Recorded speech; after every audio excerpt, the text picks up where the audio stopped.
And we've got district official Aaron Helm joining us right now. So if you're a Kyrene parent, grandparent, listen up to the next 3 minutes. It's going to be really important. We're getting some new information about the plans moving forward. First, though, we want to introduce Aaron. We appreciate your transparency because we know it is important to get the information out. First, I want a timeline because a lot of people are wondering, hey, why didn't this all get done over summer? And as we've come to find out, roofs take some time, especially at elementary schools. They do. A typical school roof project will take as much as 6 months, even if we start in the summer, and we can get a lot done in the summer, but it is not uncommon for projects to stretch into the school year. We began hearing concerns about the smells as early as Meet the Teacher night, but again, this is not uncommon.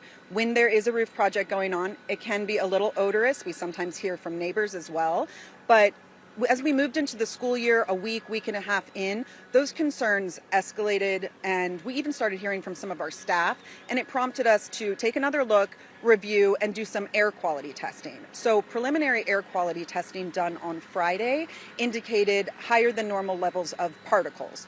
We don't know if that is related to roof chemicals. We don't know if that's related to the roof at all, but it prompted us to do some additional testing. So we communicated with families on Friday, said we're going to be doing this additional testing. We'll let you know what we find.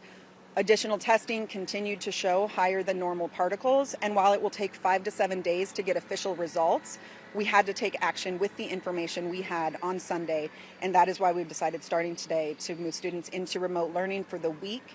And then after this week, we are going to find an in-person location here in Ahwatukee for those students to continue learning through fall break. By making the decision now to have this go through fall break, it's going to allow us to expedite this process so that all the odorous parts of this process, any off-gassing that's involved, would be complete by fall break so that there are zero concerns when we invite families back. We've got the drone up overhead showing you the roof. Obviously, we've been under construction for a couple of months. Let's talk about families and impact. So today, what are kids doing? Because the teachers are not doing the Zooms until tomorrow, right? Walk us through this week and then starting on Monday, what the plan is.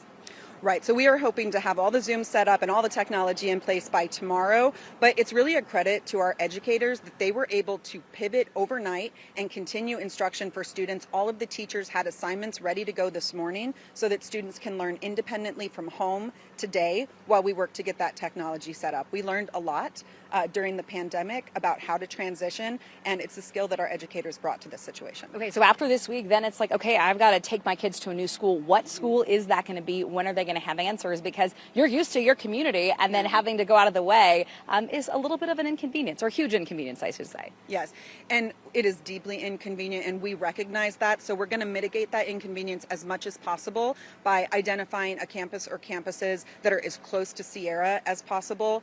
It's not known yet if we'll be able to fit them all on one campus, but that would be our goal because community is important, and you want to be with the students from your campus if you can't be on your campus. So the hope would be to keep them in the Ahwatukee area 5-10 minutes max away from this school. Yes, it is highly likely that this will be an Ahwatukee school or schools. And I also want to add that we will continue to provide transportation to families, and that's another detail that is getting worked out. We are also going to make sure we provide Kids Club, which is our before and after school care.